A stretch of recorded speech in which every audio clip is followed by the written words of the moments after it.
Hello everyone and welcome back to the Cyclocross Social podcast. Today we're going to be talking about the fourth round of the X2O Trophy which took place in Herentals around the Sport Flanders Campus there. And with me here to discuss all the racing is Issam. Yes, thank you for having me. Thank you again for being here also on the 14th of December for what I believe is already the 28th podcast of the season. Let's dive straight into the action. Toon Aerts was once again eager to show himself right from the get-go. The former Belgian and European champion shot off a rocket in the first lap. To say he would have the whole shot would be an understatement. He had a cannon shot. He fired a cannon, a gun, whatever. He was explosive right from the get-go. The first lap was blistering. It was one of the fastest laps we'd seen all day in the end.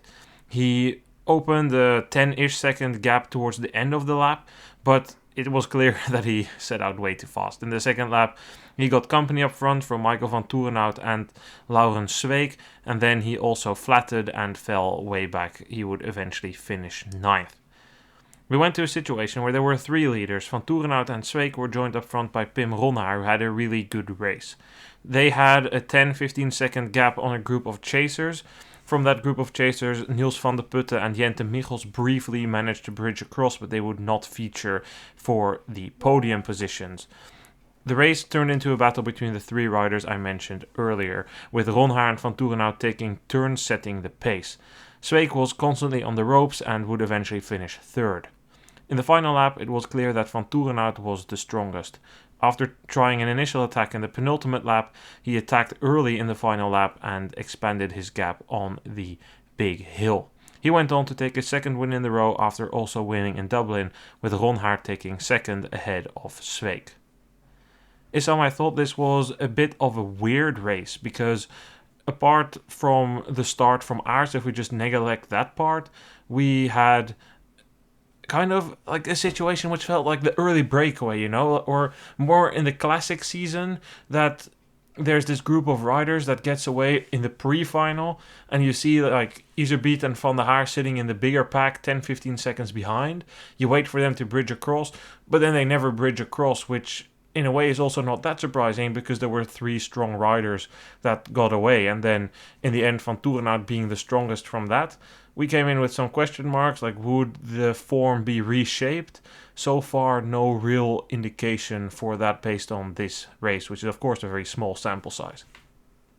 Yeah, it definitely is. I would say that we still got some confirmations of what we have seen before. I think that Vanthourenhout today rode a very strong race because he, in a way, covered the attack of Toon Aerts. If that was because of the puncture or whatever, or going too fast, that doesn't really matter at this point because Toon Aerts didn't play a role after that. But I think that he played a vital role in how this race shaped up in the end, because I think that just certain riders were forced to open this race so fast that I think that some riders probably never really got into a rhythm where they could get back into the race. And I think for Vanthourenhout and also for Zweek, they were forced in a situation they probably didn't even want to be in it, to be honest. I think that they wanted to play it a little smarter, wait out the race a little bit. I think that most riders had that intention, mainly because, it's a double weekend. You don't want to, spend the entire race going full gas and then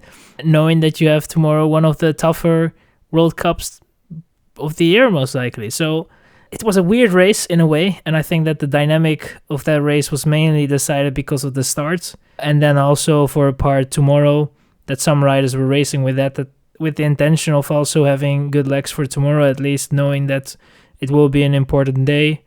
Iserbyt is one of them most likely, but his performance today wasn't all too great, to be honest. But Vanthourenhout, as I said before, he rode very strong because he covered everyone, including Ronhaar, who I think, if you look at it, was probably the one that rode the smartest race. He didn't really engage that much in the beginning, had a very, I would say, a consistent and a constant pace in a way at the beginning of it. And then when he was at the front, he made use of that and put all Zweek and Vanthourenhout on the pressure.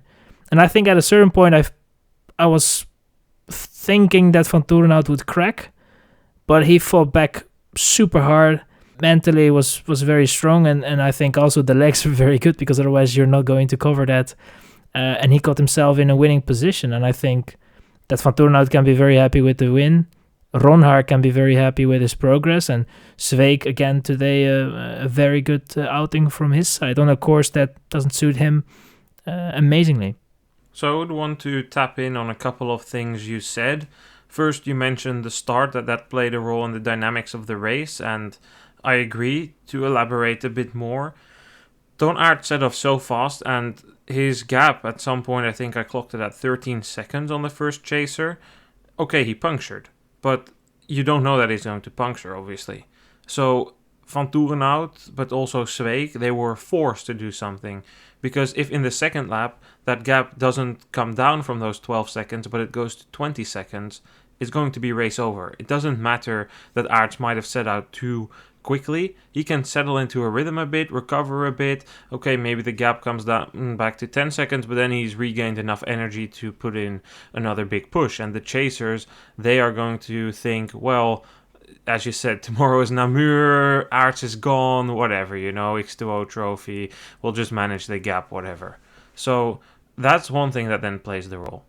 The puncture of Aerts, I'm not entirely sure we can completely call that bad luck, because if you look at the lines he was riding, he certainly took a lot of risk with that. In the big ski downhill after the run-up, he was, together with his brother, one of the only riders to go on the complete left side of the screen, the right side of the course.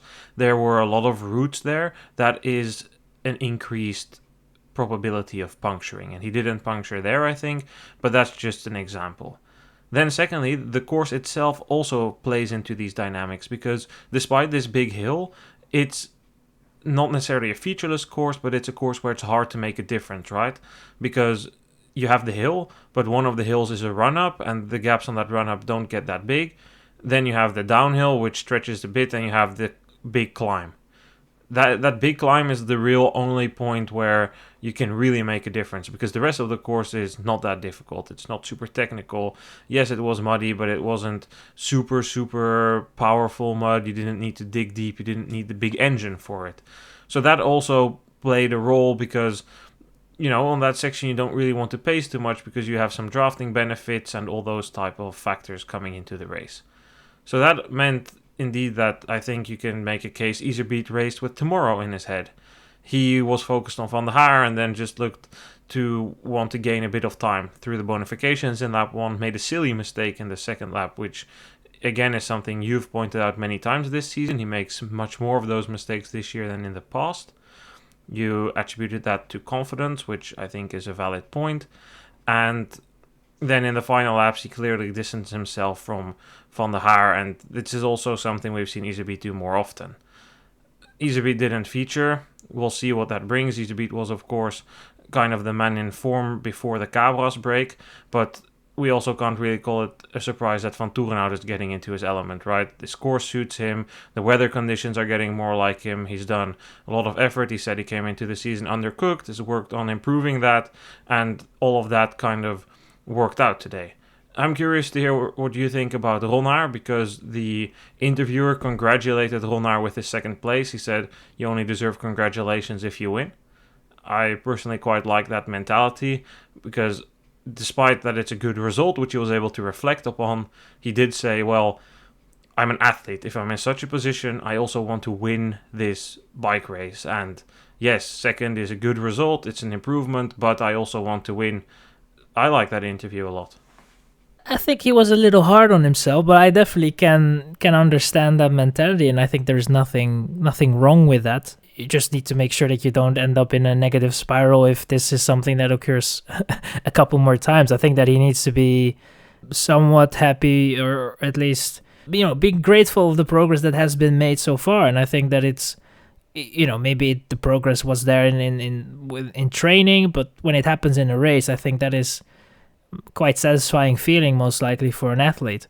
I can understand where he comes from, because I feel that in the race itself, at a certain point, he should have probably focused a little bit more on Vanthourenhout. I think that he definitely put Vanthourenhout under pressure, and as I said, I thought that was going to be the moment, to be honest, and I thought he's gone. But then Vanthourenhout slowly but surely came back with that experience. He just knows how how to do that. And I think that Ronar maybe there, that costed him a little bit for the efforts that he had to do in the last lap. And I think that there, it was just he didn't have that much left to match Vanthourenhout's power in the last lap. And then you can look a little critical on that. But if he has a similar performance tomorrow, I think that he can be quite happy, with his efforts and look back on a somewhat of a successful weekend and just build on that. That's how I look at it. But I think that he, that mentality is definitely a good thing. You should just make sure that you're not ending up in a lot of negativity and be very hard on yourself, because sometimes it's also good to credit yourself if you can. Well, you mentioned the part about the negative spiral, but that's what I liked about the interview. He was realistic. Like, I know where I've come from. It's good. I tried my best today. I'm still probably going to be inconsistent because my big endurance base is missing because I had Lyme and I crashed into a ravine. So I like that a lot. It gave, in my opinion, an insight into what healthy expectations look like. So let's see tomorrow. I mean, I know I predicted him for a podium tomorrow, and today should probably strengthen my feeling in it, but it's kind of making me doubt it a bit more because I don't really have a lot of faith that he can chain together two good races in a weekend. But we'll see.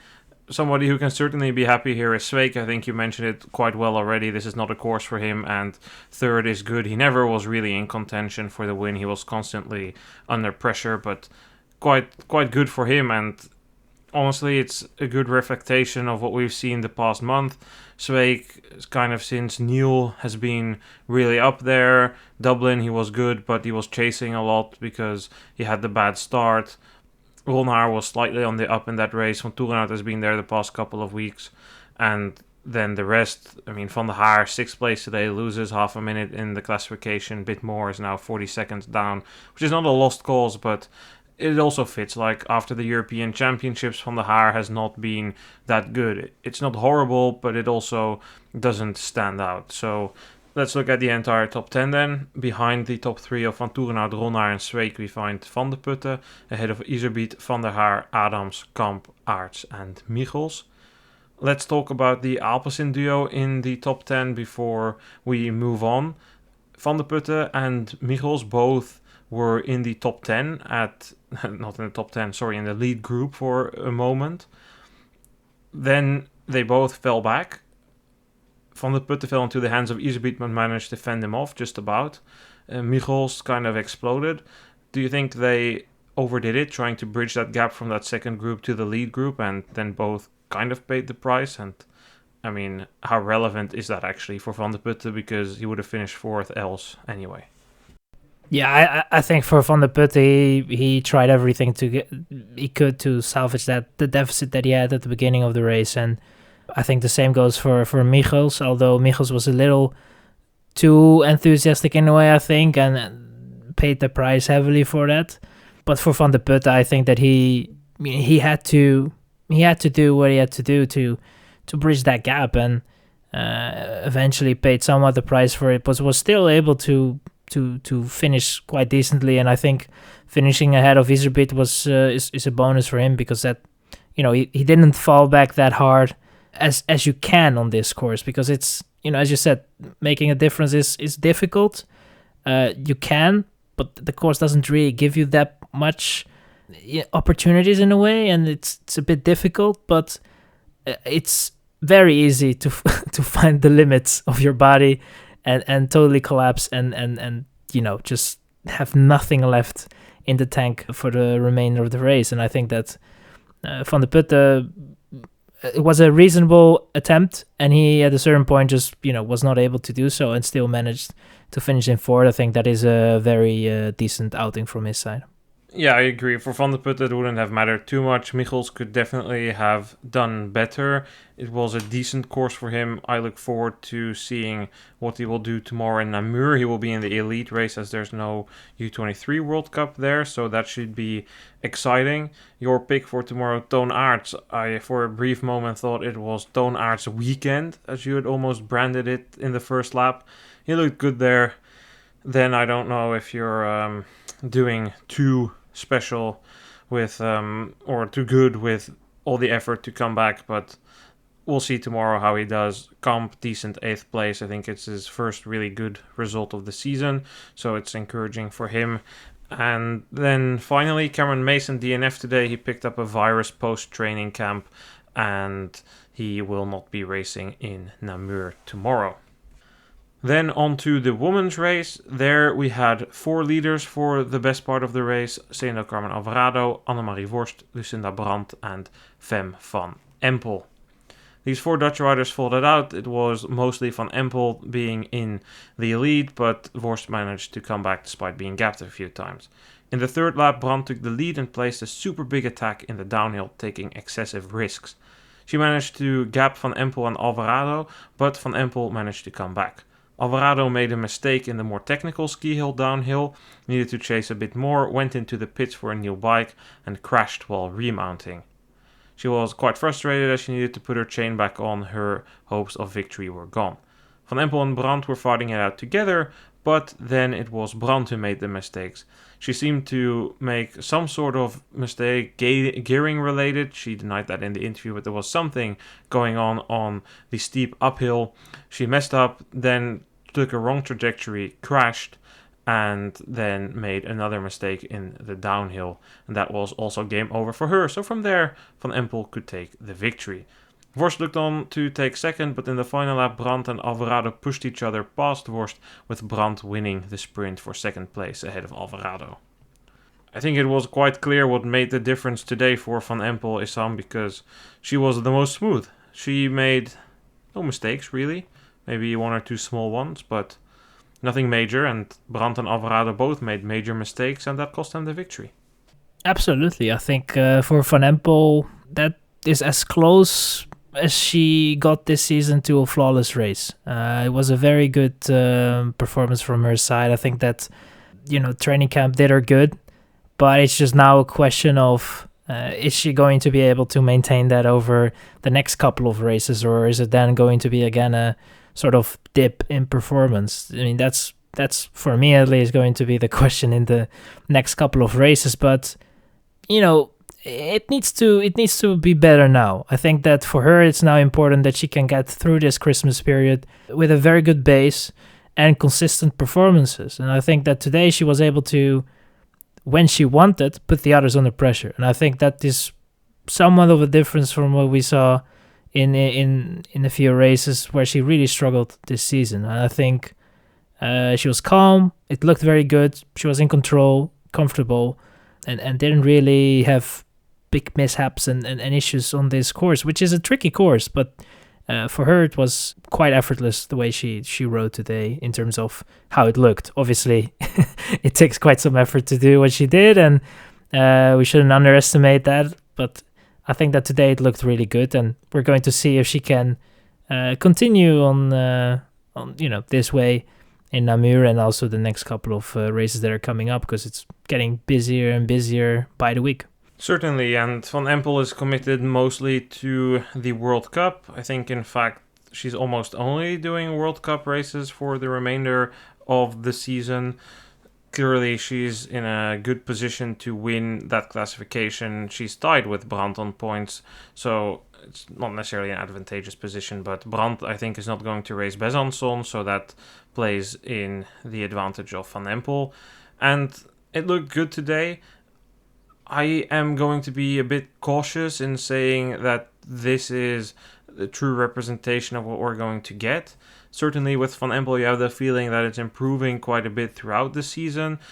I am still not sure we will reach the levels of dominance that we had last year, and I think it's at the moment a bit irrelevant to discuss if that's down to Van Empel being in slightly worse of a form or intentionally being in worse of a form than last year, or if that's because Brandt and Alvarado are better, or a combination of both. I think that doesn't matter too much, but yeah, again, it looked flawless today. Brandt, I'm just thinking about that downhill right now, Issam, because I kind of expected something like this would be coming, but again, like, no brakes, just gonna go. Goodbye. 1 foot out, that front wheel is bouncing left, right, and center, going everywhere, no crashes.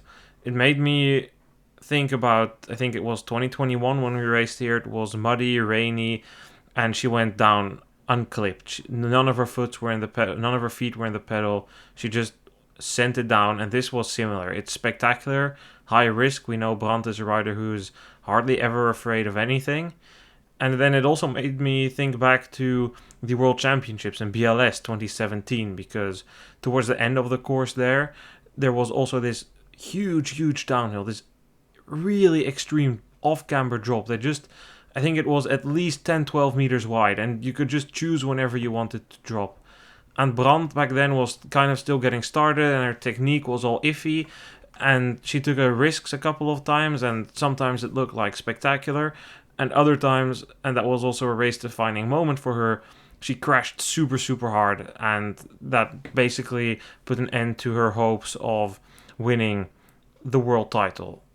Of course, since then, where she eventually finished 4th, she's improved a lot, and technically she is much more skilled than she was back then. It's fantastic to see. It's very risky, but okay, it paid off considering she opened that gap. I do think it would have been hard to beat Van Empel on this course for her, but just like with Alvarado, those things that influence their race, they are not bad luck, they were mistakes. Brandt made a mistake on that climb, messed up her trajectory, and needed to run. Game over.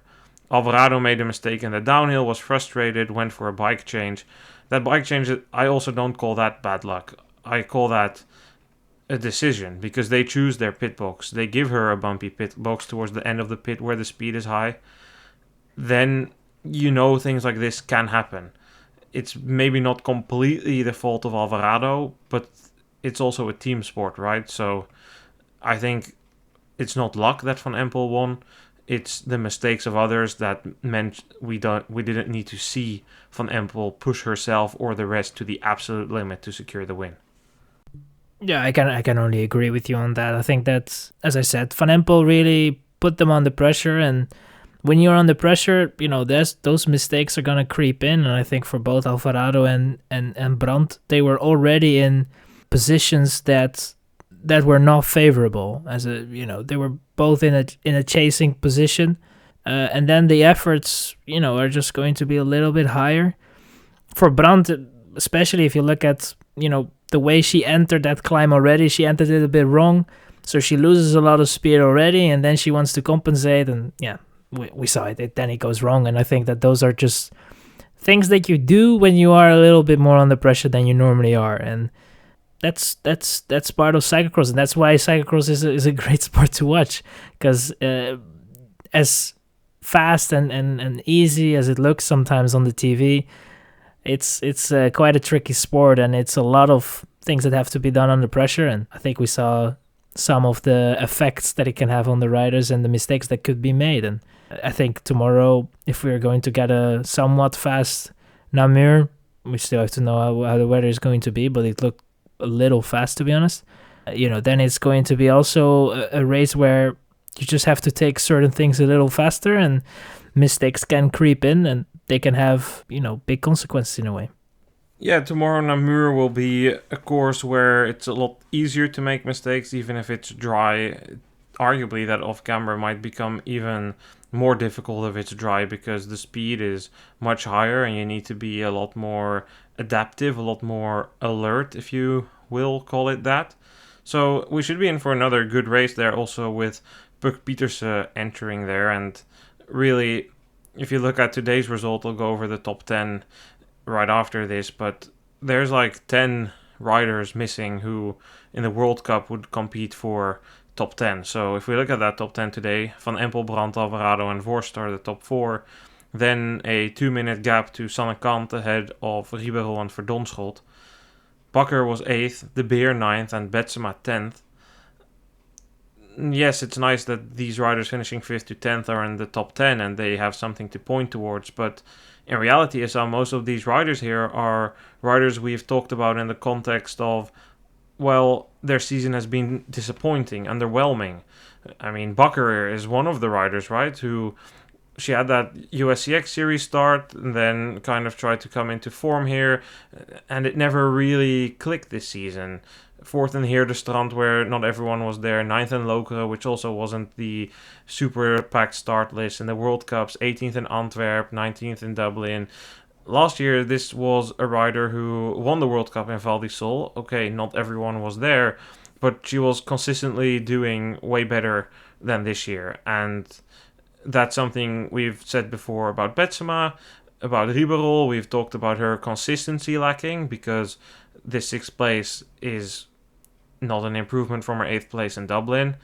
Yes, she was on the podium in Kortrijk. Startfield was not great there.